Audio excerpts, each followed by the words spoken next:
Assalamualaikum warahmatullahi wabarakatuh. Semuanya sehat-sehat? Terima kasih Bapak Ibu. Hari ini saya melaksanakan pendampingan bersama Bapak Ibu dengan tema melaksanakan pembelajaran berdiferensiasi dengan mengembangkan kecakapan abad 21. Bapak Ibu, pembelajaran berdiferensiasi sudah lama kita kenal. Banyak yang belum terlalu memahami konsep pembelajaran berdiferensiasi. Pembelajaran yang dilaksanakan oleh Bapak Ibu harus berpusat pada siswa. Ada 4 langkah yang harus kita perhatikan dalam melaksanakan pembelajaran berdiferensiasi. Ya.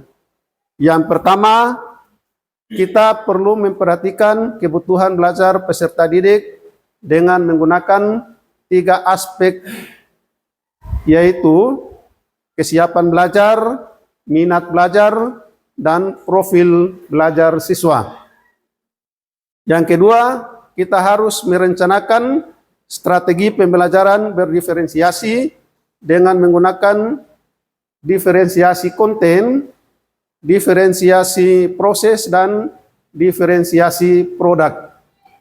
Kemudian yang ketiga, melaksanakan pembelajaran berdiferensiasi sesuai dengan rencana pelaksanaan pembelajaran yang telah dibuat berdasarkan gaya belajar siswa, baik gaya belajar visual, gaya belajar auditori, dan gaya belajar kinestetik. Melaksanakan evaluasi dan refleksi. Nah, ini adalah 4 langkah yang harus kita perhatikan dalam mengembangkan pembelajaran berdiferensiasi. Nah, bagaimana kita mengembangkan kecakapan abad 21 yang dibutuhkan siswa dalam melaksanakan pembelajaran berdiferensiasi? Ada 4 kecakapan yang perlu kita perhatikan dalam mengembangkan pembelajaran berdiferensiasi. 4 kecakapan tersebut diantaranya kemampuan berpikir kritis dan pemecahan masalah. Itu yang pertama. Kecakapan yang kedua, kemampuan mencipta dan membaharui. Kemudian kecakapan yang ketiga, kemampuan berkomunikasi. Dan yang keempat, kecakapan bekerja sama atau kolaborasi. Dan selanjutnya, dalam melaksanakan pembelajaran berdiferensiasi, Bapak Ibu, yang paling penting yang harus dilakukan adalah yang pertama, Bapak Ibu harus memahami capaian pembelajaran. Nah, capaian pembelajaran ini sudah dibuat dari kementerian, yaitu sesuai dengan keputusan BSKAP. Nah, di tahun 2024 ini ada keputusan BSKAP terbaru, yaitu nomor 32 tahun 2024. Kemudian Bapak Ibu merumuskan tujuan pembelajaran sesuai dengan keputusan capaian pembelajaran. Dan selanjutnya Bapak Ibu menyusun alur tujuan pembelajaran. Kemudian Bapak Ibu membuat perencanaan pembelajaran atau disebut dengan modul ajar. Dalam merumuskan tujuan pembelajaran dan alur tujuan pembelajaran, Bapak Ibu perlu memperhatikan kompetensi yang dicapai siswa. Kemudian konten materi sesuai dengan tujuan kompetensi yang telah dirumuskan. Dan yang terakhir, Bapak Ibu harus menetapkan alur tujuan pembelajaran. Baru Bapak Ibu merumuskan modul ajar sebagai perencanaan pembelajaran. Nah, ini adalah sistematika modul ajar yang paling mudah.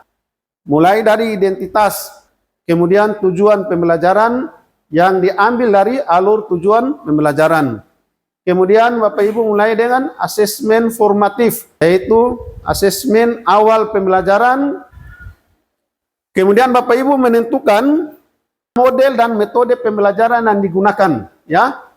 Kemudian Bapak Ibu merumuskan kegiatan pendahuluan, kegiatan inti, kegiatan penutup.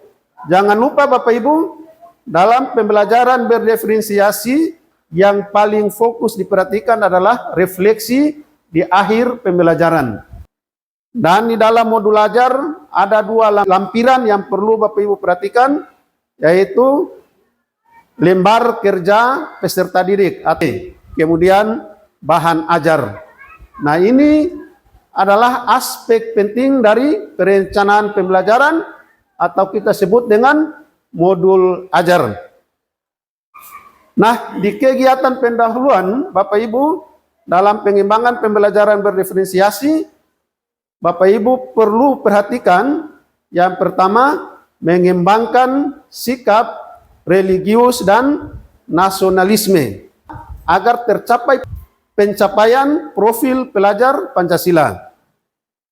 Kemudian pembelajaran bermakna. Selanjutnya menyampaikan apresiasi, membangun motivasi dan menyiapkan psikologi siswa. Bapak Ibu ingat, apresiasi dengan tujuan untuk membangkitkan semangat siswa untuk ikut belajar agar siswa benar-benar merasa nyaman dalam proses pembelajaran. Kemudian Bapak Ibu mendesain langkah-langkah pembelajaran sesuai dengan model dan metode yang Bapak Ibu tetapkan tadi.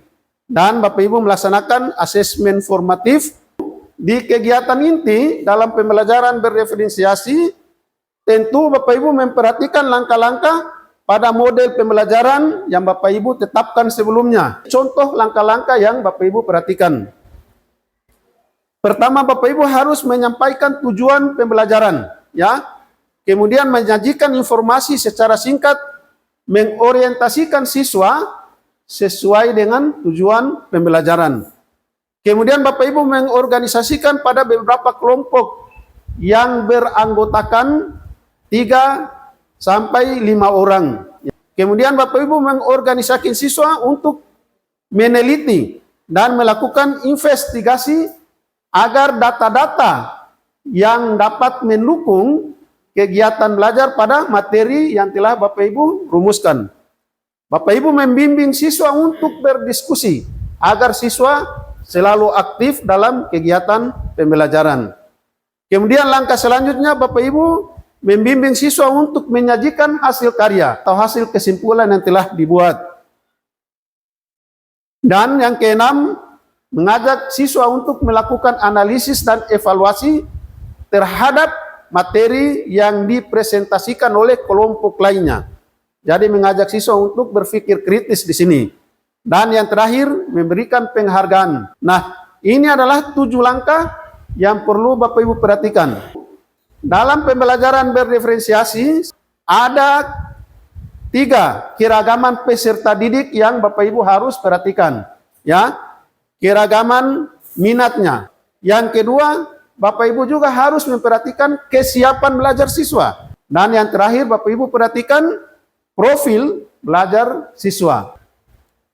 Selanjutnya Bapak Ibu dalam pelaksanaan pembelajaran berdiferensiasi, ada 3 aspek yang perlu Bapak Ibu perhatikan, yaitu pembelajaran diferensiasi konten, kemudian pembelajaran berdiferensiasi proses, dan pembelajaran berdiferensiasi berbasis produk.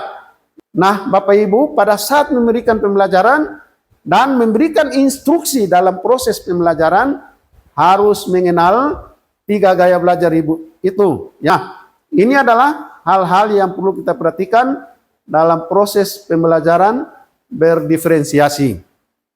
Nah, Bapak Ibu, untuk supaya pembelajaran berdiferensiasi itu bisa berjalan sesuai harapan kita, maka di akhir pembelajaran kita harus melakukan asesmen, ya, atau penilaian pembelajaran.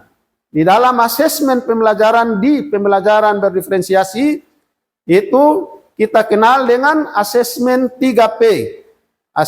Asesmen penampilan, asesmen proses, dan asesmen progres. Nah, Bapak Ibu, ini adalah kegiatan pembelajaran berdiferensiasi dengan mengembangkan kecakapan abad 21. Saya kira itu materi yang sangat singkat dan telah saya berbagi kepada Bapak Ibu Saya yakin banyak hal yang masih kurang. Terima kasih semuanya. Sudah senang dan semangat menerima materi saya. Mudah-mudahan hari besok kita akan lebih bersemangat lagi dan saya tetap membersamai Bapak Ibu di sekolah ini. Saya akhiri pertemuan kita hari ini dan insya Allah kita akan bertemu lagi pada kegiatan-kegiatan berikutnya.